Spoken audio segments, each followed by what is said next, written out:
وَإِن مِّن أُمَّةٍ إِلَّا خَلَا فِيهَا نَذِيرٌ، کوئی امت ایسی نہیں گزری جس میں کوئی ڈر سنانے والا نہ آیا ہو۔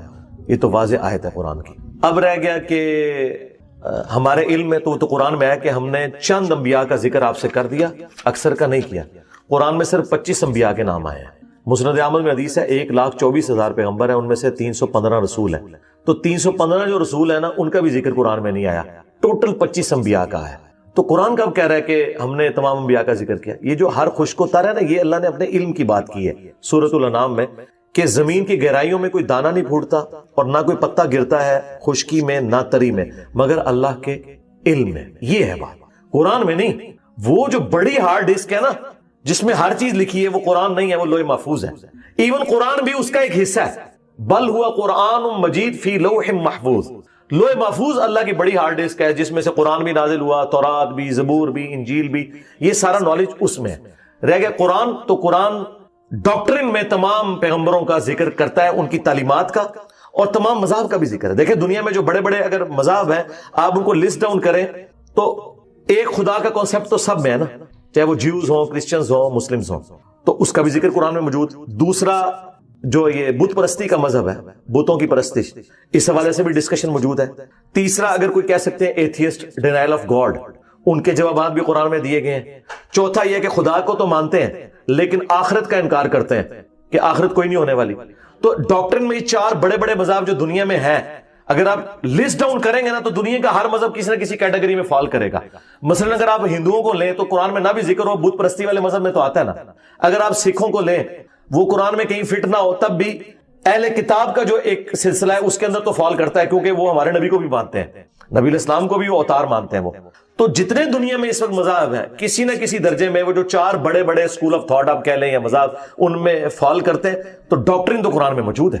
کیا ہندوؤں کی کتاب میں بھی 12 ربیع الاول کی تاریخ ہے، کل کی پرانا اس طرح کی کتاب؟ یہ ڈاکٹر ذاکر نائک نے ایک لیکچر دیا تھا، سملیرٹیز بٹوین ہندوازم اینڈ اسلام۔ اس میں انہوں نے یہ ٹروتھ ریویل کیا ہے کہ جو کل کی پرانا کتاب ہے نا ہندوؤں کی، اس میں چیپٹر نمبر 2 میں ورس نمبر 4 سے لے کے 15 کے دوران آخری کلکی کا ذکر موجود، نبی علیہ السلام، اور اس میں لکھا ہے کہ ان کے والد کا نام ہوگا وشنو یاش، وہ سنسکرت میں کہتے ہیں خدا کا بندہ، عربی میں کیا کہتے ہیں؟ عبداللہ۔ اس طریقے سموتی ان کی والدہ کا نام ہوگا امن والی، آمنہ سلام اللہ علیہا، اور پھر لکھا ہے کہ ان کے جو یعنی جد امجد ہیں وہ مکے کے سردار ہوں گے، عبد المطلب۔ یعنی یہ اس میں لکھا ہوا ہے کل کی پرانا میں چیپٹر نمبر 2 آیت نمبر 4 سے لے کر 15، یہ آیت نمبر سے مراد جو وہ کلیم کرتے ہیں۔ اسی طریقے سے اس میں یہ بھی لکھا ہے کہ آسمان سے بیٹل فیلڈ میں فرشتے ان کی مدد کریں گے، قرآن میں آیا ہے، احد کے اندر، بدر کے اندر فرشتے ہوتے ہیں۔ اچھا پھر اس میں یہ بھی لکھا ہوا ہے، آکچار یار بھی موجود ہے، کہ ان کے 4 ساتھی ہوں گے جو ان کا مشن لے کے چلیں۔ آپ بے شک 5ویں کو گھسیٹ کے داخل کریں، وہ نہیں بنتا، ٹھیک ہے نا، وہ ملوکیت ہی رہے گی۔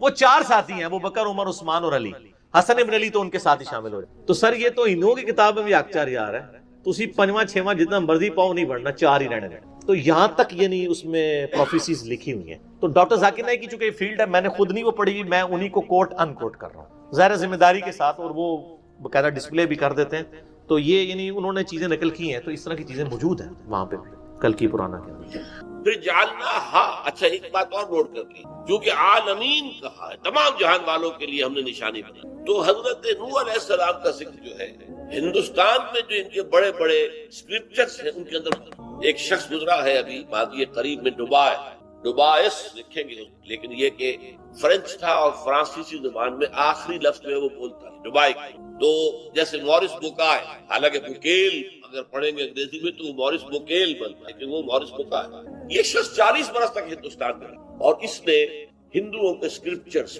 کے جو مقدس جو صحیفے ہیں، کتابیں، وہ اس نتیجے پر پہنچا کہ منو جو ایک بزرگ شخصیت جس کا ذکر ہے ہندوؤں کے ہاں، منو یہ مہانو تھے، مہانو بہت بڑے روح، مہا کا لفظ جو ہے ہندی میں بڑے، آتما روح، مہاتما بہت بڑی روح، مہاتما وہ بہت ہی اونچی روحانی شخصیت، بھارت، مہابھارت، ہر ہندو کے دل میں جو لکھا ہوا ہے کہ مہابھارت دوبارہ قائم کی، پورا پاکستان، ایسٹ پاکستان، یہ سب نیپال، بھوٹان، سری لنکا، یہ سب ہندوستان کے اندر مدغم ہو کر مہابھارت بڑا قائم۔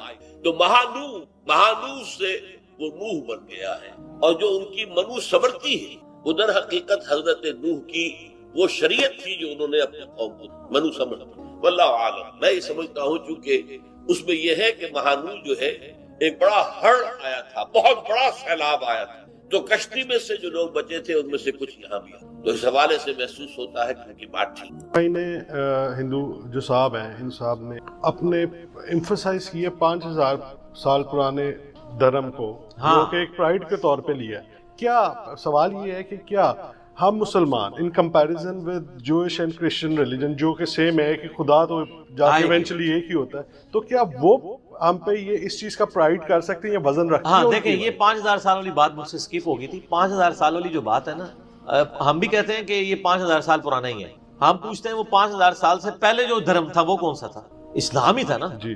کبھی مسلمانوں نے کسی پیغمبر کو باہر نکالا ہے؟ کرسچینٹی تو انکار کرتی ہے نا نبی علیہ السلام کا. ہم حضرت عیسیٰ کا انکار کرتے ہیں کیا؟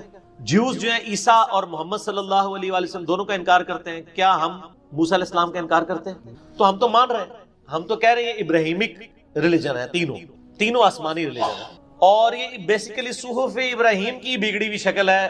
یہ براہمن کا لفظ بھی ابراہیم کی بگڑی ہوئی شکل ہے. بنی اسرائیل کا وہ ایک ہالی ووڈ نے فلم بھی بنائی ہے, the last tribe of Israel. Israel کا ایک قبیلہ گھوم گیا تھا, وہ کہتے ہیں یہ ہندو وہی ہیں. یہ بھی دیکھ لیں, وہ بھی گائے کی بڑی عزت کرتے تھے, یہ بھی گائے کی کافی عزت افزائی کرتے ہیں, اور یہ اپنے مردوں کو جلا دیتے ہیں. وہ گائے کو بھی عزت ہے, موسیٰ علیہ السلام نے جلوا دیا تھا وہ جو بچڑا بنایا ہوا تھا سونے کا. تو باقی یہ سامری جادوگر نے, پرانا تو اسلام ہی ہے. ہم تو کہتے ہیں کرسچنز بھی جب تک نبی علیہ السلام کے انکاری نہیں ہوئے تھے مسلم ہی تھے, یہودی بھی جب تک انکاری نہیں ہوئے تھے مسلم ہی تھے, اور ہندوازم ہو اگر وہ ہندوازم اپنی کتابوں کو مانے. ڈاکٹر ذاکر نائک نے ایک لیکچر دیا ہے, سملیرٹیز بٹوین ہندوازم اینڈ اسلام, ہندو مت اور اسلام میں یکسانیت. اس میں انہوں نے ہندوؤں کی تحقیقات ہی سامنے رکھی ہے نا, آریہ سماج والوں کی. وہ ڈاکٹر ذاکر نائک نے خود نہیں ایکسپلور کی ہوئی ہے, وہ ان کے اپنے جو ان کے اندر اچھے علماء ہیں انہوں نے وہ چیزیں ہائی لائٹ کی ہیں کہ بھی خدا کا کوئی اسٹیچو نہیں ہونا چاہیے, کوئی تصویر نہیں ہونی چاہیے, ایک خدا کو مانا جائے. ان ساری چیزوں پہ جب پریکٹیکلی ہندو عمل نہیں کر رہے اور انہیں دیوتا بنا لیے ہوئے اپنے چھوٹے چھوٹے, اور پھر ان کی رسپیکٹ کرتے ہیں, پھر ان بتوں کو جناب وہ ضائع کر کے نئے بھی بنا لیتے ہیں, تو وہ خود اپنے ریلیجن پہ عمل نہیں کر رہے نا. اپنے ریلیجن پہ بھی عمل کرتے ہیں, کم از کم توحید تو ٹھیک ہو جاتی ہے. پھر وہ دیکھیں وہ توحید صحیح معنوں میں آج کس ریلیجن کے اندر پائی جاتی ہے, تو خود اسلام تک پہنچ جاتے ہیں. تو ہم کہتے ہیں کہ آپ سے بھی پرانا جو ریلیجن ہے وہ بھی اسلام ہے. آدم علیہ السلام سے نبی علیہ السلام تک سب کے سب اسلام کے دائی ہیں. نبی علیہ السلام اسلام کے فاؤنڈر بانی نہیں ہے, بلکہ اسلام کے آخری پیغمبر ہیں. ٹھیک ہو گیا. اسی لیے آپ دیکھتے ہیں کہ مسلمان اپنے آپ کو کبھی بھی محمدن نہیں کہتے, یہ انگریزوں نے ہمارا نام محمدن رکھا ہے. ہم تو مسلم ہیں, ہم شخصیات کے ساتھ اپنے آپ کو منسوب نہیں کرتے, اگرچہ ہمارے ماں باپ سب کچھ قربان نبی علیہ السلام کے اوپر, لیکن نبی علیہ السلام کی تعلیمات نہیں ہے کہ میرے نام کے اوپر کوئی فرقہ کھڑا کرو. ہم تو کہتے ہیں محمدی بھی, ہم یہ تو حنفی شافی مالکی اور فرقہ واریت کے اگینسٹ ہم ایک ٹرم ڈیوائز کرتے ہیں, ادروائز تو ہم محمدی نہیں مسلم ہیں. وَسَمَّاكُمْ مُسْلِمِينَ مِنْ قَبْلُ وَفِي هَذَا, سورہ حج آیت نمبر 78. ابراہیم علیہ السلام نے جو ہے وہ تمہاری پیدائش سے بہت پہلے ملت ابیکم ابراہیم ہوا سماکم المسلم, تمہارا نام مسلم رکھا تھا اسم کے طور پہ, اور قرآن میں بھی اللہ نے تمہارا نام مسلم. کیا آج کے دور میں پائے جانے والے غیر مسلم مثلاً یہودی, نصرانی, ہندو, سکھ وغیرہ وغیرہ بھی امت محمدیہ صلی اللہ علیہ وآلہ وسلم میں شامل ہیں, یا صرف وہی لوگ شامل ہیں جو کلمہ پڑھ کر مسلمان ہو چکے ہیں, جیسا کہ بریلوی, دیوبندی, اہل حدیث, اہل سنت اور شیعہ وغیرہ؟ پہلے تو آپ بریلوی, دیوبندی, اہل حدیث, شیعہ سے پوچھیں وہ آپس میں ایک دوسرے کو امت میں بھی مان رہے ہیں کہ نہیں. تو آپ کو نہیں, وہ ویسے ہو سکتا ہے کرٹسی میں کہہ دیں وہ نہیں مان رہے, کیونکہ کیا بریلوی یہ نہیں کہتے کہ جنت میں جانے والا فرقہ ہمارا ہے اور جو 72 دوزخ میں جائیں گے وہ ہمارے سوا ہیں, تو مراد یہ باقی سارے ہو گئے. اور وہ اتنے پکے ہیں کہ وہ یہ بھی ماننے کے لیے تیار نہیں ہیں کہ یہ جو باقی جو دوزخ میں جا رہے ہیں یہ ہمیشہ کے لیے جا رہے ہیں یا صرف عذاب بھگتنے, وہ کہیں گے ہمیشہ کے لیے. اس لیے اس طریقے سے آپ کو کوئی بات نہیں کر کے بتائے گا. ان کے چہروں پہ میں نے گرم تولیہ پھیر کے ان کا میک اپ اتارا ہے کہ آپ میں کوئی ایک ریناؤنڈ عالم مجھے یہ لکھ دے بریلوی, دیوبندی, اہل حدیث کا, دوسرے فرقوں کے بارے میں کہ وہ بھی ہمارے بھائی ہیں, گمراہ فرقے میں ہیں, ایک نہ ایک دن عذاب بھگت کے جنت میں چلے جائیں گے. نہیں لکھ کے کہتے ہیں, کیوں؟ ان کو کافر سمجھ رہے ہیں, کافر سمجھ رہے ہیں وہ, تو ان کو امت سے باہر نکالے بیٹھے ہیں اپنے. اب آج دینی مسئلہ, دینی مسئلے کے طور پہ اس کو سمجھنے کے لیے آپ بنیادی 2 اصطلاحیں سمجھ لیں. ایک ہے امت اجابت, وہ امت جس نے دعوت قبول کر لی ہے وقت کے پیغمبر کی, جو اس وقت 2.25 ارب کے قریب ہیں ہم مسلم. اب میں اس چکر میں نہیں پڑ رہا کہ اتنے بریلوی ہیں, اتنے دیوبندی ہیں, پھر تو کٹتے کٹتے کٹتے وہ غامدی صاحب والی بات کروں گا. وہ کہتے ہیں کہ ہم کہنے کو تو 2.25 ارب ہیں, لیکن جب فتوے لگانے پہ آتے ہیں تو کرتے کرتے چھانٹی ہوتے ہوئے شاید لاکھوں میں بھی نہ رہ جائیں، کیونکہ سب ایک دوسرے کے بارے میں فتوے کرتے ہیں، سارے ہی امت ہیں۔ تو جو کلمہ گو اہل قبلہ ہیں وہ سب کے سب امت میں شامل ہیں، بنیادی عقائد کا جو اقرار کرنے والے لوگ، اس کو کہتے ہیں امت اجابت، جنہوں نے نبی علیہ السلام کی دعوت کو قبول کر لیا۔ ایک ہے امت دعوت۔ امت دعوت وہ امت ہے جو نبی علیہ السلام کی امت میں شامل تو ہیں لیکن انہوں نے اس دعوت کو قبول نہیں، تو ہم نے ان کے سامنے دعوت رکھنی ہے، اس لیے انہیں کہا جاتا ہے یہ وہ امت ہے جسے ہم نے دعوت دینی ہے۔ شہادت علی الناس کرتے ہوئے، جو نبی علیہ السلام نے بخاری مسلم میں آتا ہے نا، یوم النہر کا خطبہ دیا تھا کہ میں نے اللہ کا پیغام تم تک پہنچا دیا، سب نے کہا بلا یا رسول اللہ۔ آپ نے فرمایا اب تمہاری ذمہ داری ہے جو یہاں پہ نہیں ان تک یہ پیغام پہنچا دو۔ تو وہ نبی علیہ السلام نے شہادت علی الناس کی صحابہ پر، صحابہ نے باقی انسانیت کے اوپر، اور نسل در نسل مسلمان اس دعوت کو پھیلاتے رہے۔ تو اس اعتبار سے سب کے سب، چاہے وہ ایتھیسٹ ہوں، یہودی ہوں، نصرانی ہوں جنہیں ہم عیسائی کہتے ہیں، سکھ ہوں، بودھسٹ ہوں، یہ سب کے سب امت محمدیہ میں داخل ہیں صلی اللہ علیہ وآلہ وسلم، اس پورشن میں جنہوں نے دعوت قبول نہیں کی۔ امت تو ہے نا، امت سے کیسے انکار کر دیں؟ لوگ کہتے ہیں نہیں ان کو امت سے باہر نکالیں، امت سے کیسے باہر نکال دیں؟ جو لوگ مسلمان ہوئے ہیں یہ بھی پہلے کیا امت سے باہر تھے؟ اگر امت سے باہر تھے تو نبی علیہ السلام نے دعوت کیوں دی ہے ان کو؟ دعوت اس لیے دی کہ ان کی امت تھی، ان کی رسپانسبلٹی تھی۔ آپ اکیلے تھے نا، آپ نے دعوت دی تو کافر ایک ایک کر کے مسلمان ہوئے، تو اگر حضور یہی کہتے تم تو کافر ہو، میری امت سے خارج ہو، تو کام ہی نہ سٹارٹ ہوتا۔ تو کافر بھی امت میں داخل ہیں لاجیکلی اسپیکنگ، تبھی تو نبی علیہ السلام کو دعوت دیتے رہے۔ تو آج بھی جتنے بھی اسلام دشمن بھی ہیں، ان دشمنوں کو بھی ہم کہیں گے کہ امت محمدیہ میں وہ داخل ہیں صلی اللہ علیہ وسلم، کیونکہ نبی علیہ السلام پوری انسانیت کے لیے پیغمبر۔ قرآن حکیم میں واضح ہے وَإِن مِّن أُمَّةٍ إِلَّا خَلَا فِيهَا نَذِيرٌ، کوئی امت بھی ایسی نہیں گزری جس میں ہم نے کوئی پیغمبر ڈر سنانے والا نہ بنا کے بھیجا ہو۔ لیکن جب نبی علیہ السلام کی باری قرآن میں آئی تو فرمایا وَمَا أَرْسَلْنَاكَ إِلَّا كَافَّةً لِلنَّاسِ بَشِيرًا وَنَذِيرًا، ہم نے آپ کو پوری انسانیت کے لیے ڈر سنانے والا اور خوشخبری سنانے والا بنا کے بھیجا، پوری انسان۔ وَمَا أَرْسَلْنَاكَ إِلَّا رَحْمَةً لِلْعَالَمِينَ، تمام جہان والوں کے لیے رحمت بنا کے بھیجا۔ وَمَا هُوَ إِلَّا ذِكْرٌ لِلْعَالَمِينَ، یہ نبی علیہ السلام تو نصیحت ہے سارے جہان والوں کی، یہ آپ کی خصوصیت جو کسی اور پیغمبر کو نہیں ملی، قیامت تک کے لیے اور پوری انسانیت۔ تو لہٰذا آج کے کافر ہوں یا 1000 سال بعد کے کافر، سب کے لیے نبی علیہ السلام پیغمبر ہے۔ اب وہ دعوت قبول کر لیں، ان کی مرضی، نہیں قبول کریں گے تو جہنم میں جائیں گے، قبول کر لیں گے تو ہمیشہ کی کامیابیاں ان کا مقدر ہوگی۔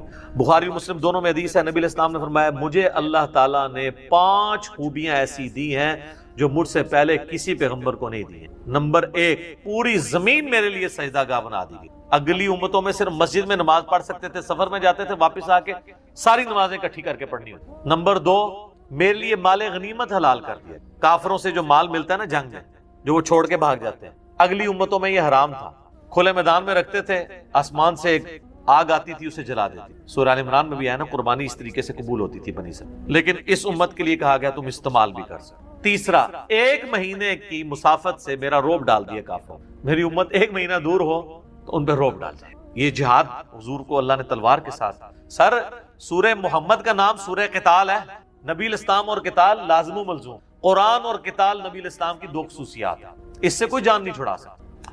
اور چوتھی بات، آپ صلی اللہ علیہ وآلہ وسلم نے فرمایا باقی انبیاء کسی قوم قبیلے خاص لوگوں کے لیے آتے تھے، مجھے پوری انسانیت کے لیے اللہ تعالیٰ نے پیغمبر بنا کے بھیجا۔ اور 5واں، آپ صلی اللہ علیہ وآلہ وسلم نے فرمایا اللہ تعالیٰ نے مجھے شفاعت کا اذن دی جو کسی اور پیغمبر کو نہیں۔ اور مسلم شریف میں ایک چھٹی خوبی بھی ساتھ ذکر کی، آپ نے فرمایا کہ مجھ پہ اللہ نے سلسلہ نبوت کو ختم کر دیا۔ اور ایک اور بخاری مسلم کی حدیث ہے جس میں آیا کہ مجھے اللہ نے جوامع کلمات دی کہ میں بات مختصر کرتا ہوں لیکن اس کے اوپر آپ کتابوں کی کتابیں لکھ سکتے ہیں۔ انما الاعمال بالنیات جو بخاری کی پہلی حدیث ہے، مسلم میں بھی ہے، مشکات کی بھی پہلی حدیث ہے، سر اس کے اوپر آپ ہزاروں صفحوں کی کتاب لکھ سکتے ہیں، جتنا اس کے اندر گہرا مضمون کہ اعمال کا دار و مدار نیتوں کے، اس کی کرالٹی ذرا بنانا شروع کریں نا، پوری کی پوری ہماری معاشرتی زندگی اس کے اندر کور ہے۔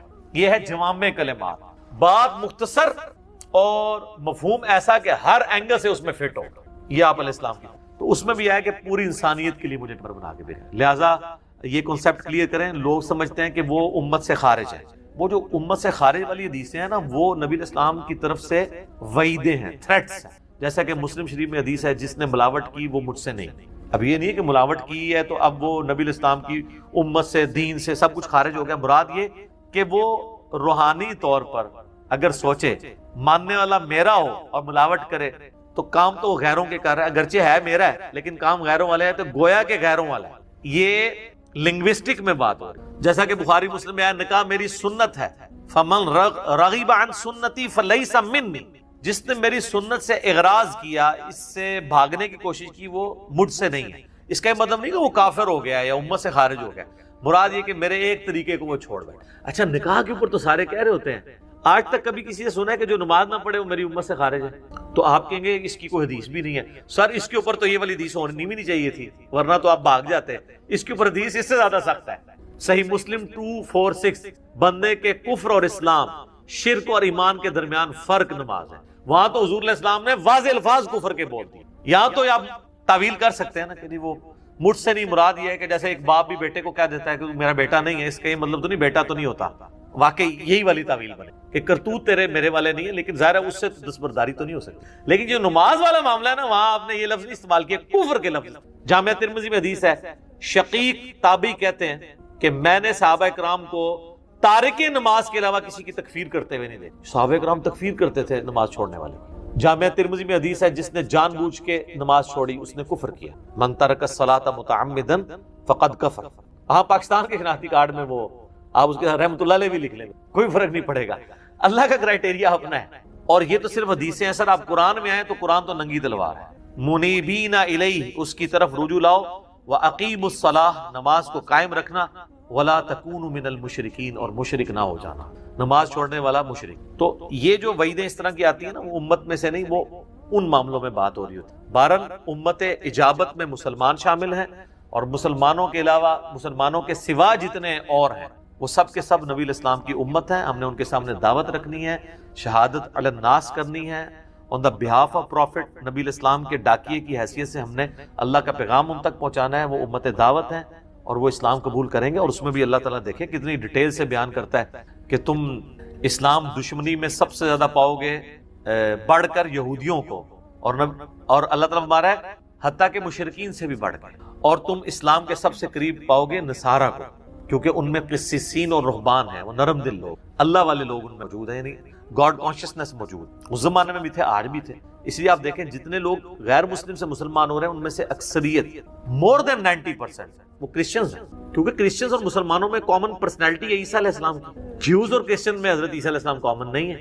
وہ ان کو خدا کا بیٹا بنائے بیٹھے ہوئے ہیں اتنے لیول پہ، اور دوسرے ان کو معاذ اللہ دجال بنائے بیٹھے ہوئے ہیں، بالکل 180 ڈگری. تو اللہ تعالیٰ یعنی اس کا ذکر کرتا ہے یہود و نصارہ میں سے کون سے آپ کے زیادہ قریب ہیں، کون سے دور ہیں. وہ اسی لیے کہ آپ نے ان کو دعوت پیش کر. پھر قرآن پاک میں درجنوں آیات ہیں کہ پوری انسانیت کے لیے قرآن کو بھیجا گیا. ہدی للناس، شہر رمضان الذی انزل فیہ القرآن ہدی للناس وبینات من الہدی والفرقان. قرآن پوری انسانیت کے لیے. سورۃ المائدہ میں تو آپ دیکھیں، سورۃ المائدہ اور سورۃ الاعراف کے اندر تو نبی علیہ السلام کی جس طریقے سے اللہ تعالیٰ نے شان بیان کی ہے کہ آپ علیہ السلام کی تو پریڈکشنز اللہ تعالیٰ نے اگلی الہامی کتابوں میں کر دی تھی کہ یہ پیغمبر آخر الزمان صلی اللہ علیہ وآلہ وسلم آنے والے ہیں، جن کی پیشگوئیاں تورات اور انجیل کے اندر موجود ہیں. یہ 177 سے آن ورڈ آپ کو 188 نمبر آیت یہ آ گئی نا جی. اور اس سے پہلے یہ اگلے دن ہم قرآن پاک پڑھ رہے تھے تو وہ آیات آئی بھی تھی کہ نبی علیہ السلام. اچھا یہ ان آیات کے کانٹیکسٹ میں ایک اور بڑی اہم بات ہے جو میں نے آپ سے ڈسکس بھی کرنی ہے. ہم لوگ نبی علیہ السلام سے اپنی محبت کا اظہار تو بڑی کرتے ہیں نا. یہ جناب آیت ہے 158، قل یا ایھا الناس انی رسول اللہ الیکم جمیعا.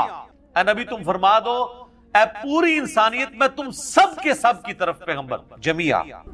الذی لہ ملک السماوات والارض، وہ اللہ ہے جس نے مجھے پیغمبر بھیجا ہے کہ زمینوں اور آسمانوں کی ملکیت اس کی. لا الہ الا ہو، نہیں ہے کوئی معبود سوائے اس کے. یحیی و یمیت، وہ زندہ کرتا ہے اور مارتا ہے. فآمنوا باللہ ورسولہ، پس ایمان لاؤ اللہ پر، اس کے رسول پر. النبی الامی، جو نبی امی ہے، اللہ نے ان کو پڑھایا ہوا ہے. ایک معنی یہ ہے کہ وہ دنیاوی طور پہ پڑھے لکھے، اللہ نے انہیں پڑھایا. دوسرا یہ ہے کہ ام القریٰ جو بستی تھی مکہ، بستیوں کی ماں، اس کی نسبت سے آپ امی ہیں. دونوں نسبتیں درست. الذی یؤمن باللہ وکلماتہ واتبعوہ لعلکم تہتدون. اب آپ نے کیا کرنا ہے؟ نبی علیہ السلام کے اوپر کی اتباع کرنی ہے اور ان کے اوپر جو کتاب نازل ہوئی اس کے اوپر ایمان لے کے آنا ہے. اچھا اس سے پہلے ایک اور ٹاپک ڈسکس ہوا ہے اس سے پچھلی آیت 157 میں. الذین یتبعون الرسول النبی الامی، وہ لوگ جو کہ پیروی کرتے ہیں اہل ایمان کی. اللہ نے نشانی بتائی ہے کہ اس رسول نبی امی کی، یجدونہ مکتوبا عندہم فی التوراۃ والانجیل، جس کا ذکر وہ پاتے ہیں لکھا ہوا تورات اور انجیل میں. اب ظاہر ہے مشرکین عرب کو تو تورات انجیل نہیں آتی تھی، یہود و نصارہ کی بات ہو رہی ہے کہ تمہیں پتہ ہے تمہاری کتابوں میں ذکر ہے. یأمرہم بالمعروف وینہاہم عن المنکر، جو انہیں نیکیوں کا حکم دیتے ہیں اور برائیوں سے روکتے ہیں. ویحل لہم الطیبات، اور حلال چیزیں جو پاک چیزیں ان پہ حلال کرتے ہیں. ویحرم علیہم الخبائث، اور خبیث چیزیں ان کے اوپر حرام کرتے ہیں. اور اس سے بھی بڑھ کر وَيَضَعُ عَنْهُمْ إِصْرَهُمْ وَالْأَغْلَالَ الَّتِي كَانَتْ عَلَيْهِمْ، اور جو ان پہ بوجھ تھا اور جو زنجیریں تھی ان کے گردنوں کے اوپر وہ ان سے چھڑا دی ہیں. کون سی؟ خام خواہ کی شریعت کی پابندیاں جو انہوں نے خود اپنے اوپر بنائی ہوئی تھی، یا اگلی امتوں میں اللہ تعالیٰ نے کوئی پابندیاں تھی وہ بھی اللہ نے دور کر دی اس نبی کی برکت سے.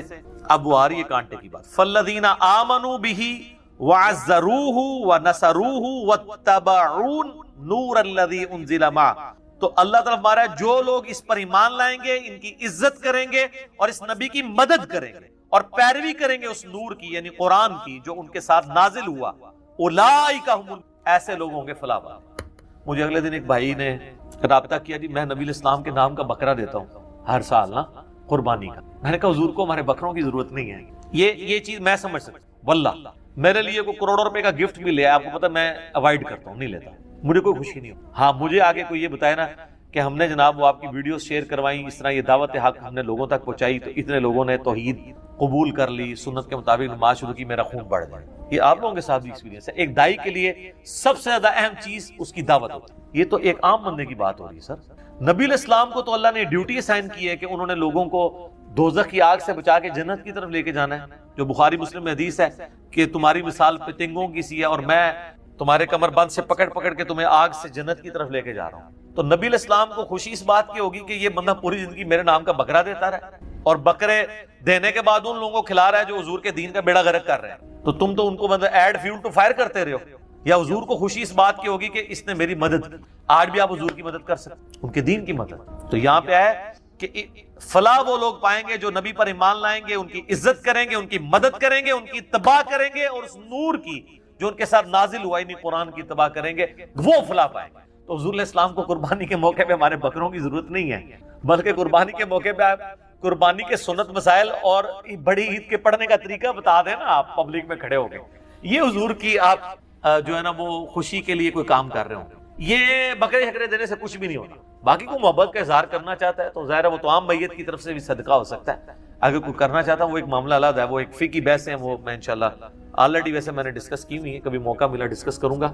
مجھے یہ یاد آ گیا تو یہ اللہ تعالیٰ دماغ میں بات ڈالتا ہے. جب اس نے کہا بکرا دینا، وہ اتنا ایمفسائز کر رہا تھا، میں نے کہا یار بکرا دینے پہ اتنا بیچارہ ایمفسائز کر رہا ہے، جبکہ حضور نے خوش بکروں سے نہیں ہونا بلکہ حضور کے مشن کے. اور یہ دیکھ لیں قرآن سے میں نے ثابت کیا ہے، سورہ الاعراف آیت نمبر 156 157 کہ اصل میں وہ لوگ ہیں حضور کے اوپر ایمان لانے والے، فلاح پانے والے، جو اس نبی امی پر ایمان لائیں گے، ان کی عزت کریں گے، ان کی مدد کریں گے، ان کے اوپر کتاب جو نازل ہوئی ہے اس پہ ایمان لائیں گے اور اس کی پیروی کریں گے. اور پیروی کریں گے جو نبی کا منصب ہے، لوگوں کو نیکی کی طرف بلائیں گے، برائی سے روکیں گے.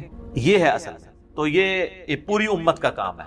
کنتم خیر امت اخرجت للناس تأمرون بالمعروف وتنہون عن المنکر وتؤمنون باللہ. تم بہترین امت ہو جو لوگوں کے نفع کے لیے نکالے گئے ہو، لوگوں کو نیکی کا حکم دیتے ہو، برائی سے روکتے ہو اور اللہ پر ایمان لاتے ہو. اللہ پر ایمان تیسرے نمبر پہ ذکر ہوا ہے. کیوں؟ اس لیے کہ واقعی اللہ پر حقیقی ایمان اس کا ہے جو اللہ کی حمیت میں لوگوں کو نیکی کی طرف بلائے اور برائی سے روکے. صرف ایمان تو سارے لوگوں نے رکھا ہوا ہے، تکلیف ہی وہاں شروع ہوتی. آپ چوک میں کھڑے ہو گئے کہ میں نے جناب آج اتنے رات کو نفل پڑھے اور میں روزانہ اتنا قرآن پڑھتا ہوں، کسی کو کوئی تکلیف نہیں. لیکن اسی چوک میں آپ کھڑے ہو گئے کہ نہ تو میں یہ بے حیائی پہ مبنی گانے سنتا ہوں اور نہ میں آندہ کے بعد مارکیٹ میں چلنے دوں، پھر تک تو جڑے ہار پن آندے نے. آپ کے گھر والے آپ کے خلاف ہو جائیں گے، نبیوں والا کام کریں گے، نبیوں والی تکلیف آئیں گی. وتواصوا بالحق وتواصوا بالصبر، یہ مسٹ ہے اور یہ ڈیٹم لیول کی کامیابی ہے آخرت میں. ذہن میں رکھیے گا. آپ تو الا الذین آمنوا وعملوا الصالحات کے اوپر بیٹھے ہیں، آگے بھی چلیں. یہ کیٹاگوریکل ڈینائی اللہ نے کیا ہے. والعصر، زمانہ گواہ ہے اس بات کے اوپر. ان الانسان لفی خسر، بے شک انسان ہمیشہ خسارے میں ہی رہا. دیکھ لو حضرت نوح علیہ السلام سے 78 لوگ بچے ہیں، باقی سب برباد ہوئے. لوط علیہ السلام کی 2 بیٹیاں بچی ہیں، باقی سب برباد ہوئے. قوم فرعون بھی تباہ ہوئی ہے. یہ زمانہ اس بات کی گواہی دیتا آ رہا ہے کہ اکثریت انسانی گھاٹے میں سوائے ان کے الا الذین آمنوا، سوائے ان کے جو ایمان لے آئیں، وعملوا الصالحات، اور نیک عمل کریں. بہت آسان. اے سی والے کمرے میں نوافل پڑھنا کتنا آسان ہے، لیکن اصل مسئلہ ہے وہ تیسرا، وتواصوا بالحق، لوگوں کو حق بات کی وصیت کریں. سر حق بات آپ کریں تو باپ سے بیٹا نہیں سنتا، بیٹے سے باپ نہیں سنتا. آپ لوگوں کو جا کے رفع دین کی حدیثیں سنا کے دیکھ لیں. اور وتواصوا بالصبر، اس کا لازمی نتیجہ پھینٹی. جب حق بات کریں گے تو آپ کو صبر کرنا پڑے گا. یہ 4 شرائط. تو یہ تو اس امت کا منصب ہے. اور آپ یہ جو ہم ختم نبوت کے اوپر اتنا خوش ہو رہے ہوتے ہیں نا کہ نبی علیہ السلام خاتم النبیین ہے، یہ ہم نے ٹاپک صرف قادیانیوں کے ساتھ لڑنے کے لیے رکھا ہوا ہے. حالانکہ اس کی روحانیت کو دیکھیں، یہ خاتم النبیین حضور کیوں ہے؟ یہ آپ کو ٹائٹل کیوں ملا ہے؟ اس لیے کہ آپ کی امت کو نبوت کا کام شفٹ کیا گیا کہ اب نبی کوئی نہیں آئے گا، نبیوں والا کام یہ امت کرے گی. یہ اس امت کا ٹائٹل جو ہے وہ حضور کی امت ہونا نہیں ہے، بلکہ آپ کی ختم نبوت کی وجہ سے، آپ کے مشن کو آگے لے کے چلنے کی وجہ سے.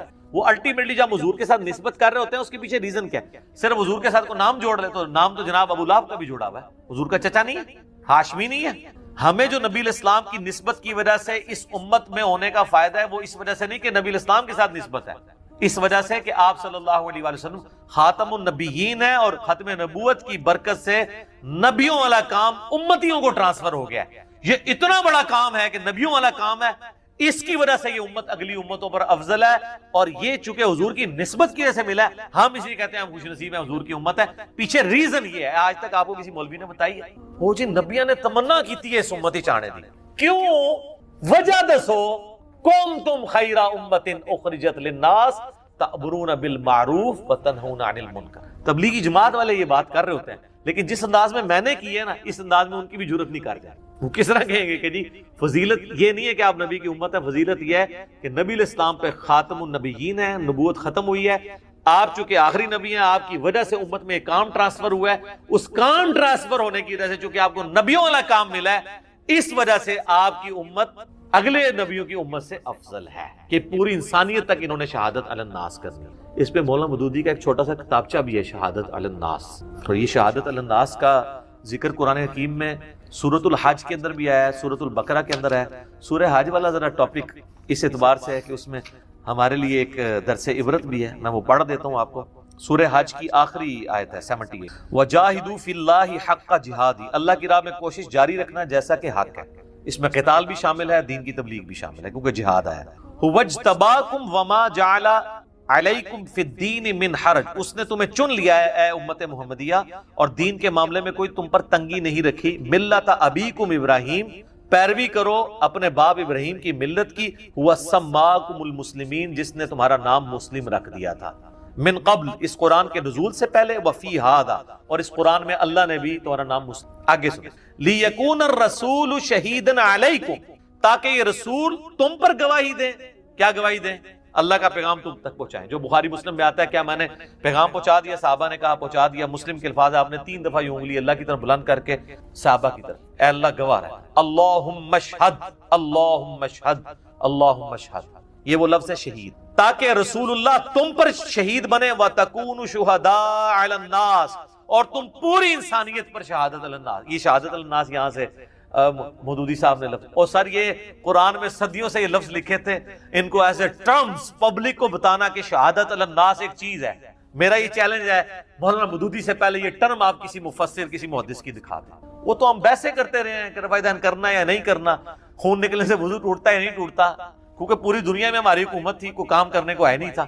حکومت بھی پہلے تھی تو اب ہم نے لڑائی جھگڑی کرنے تھے نا.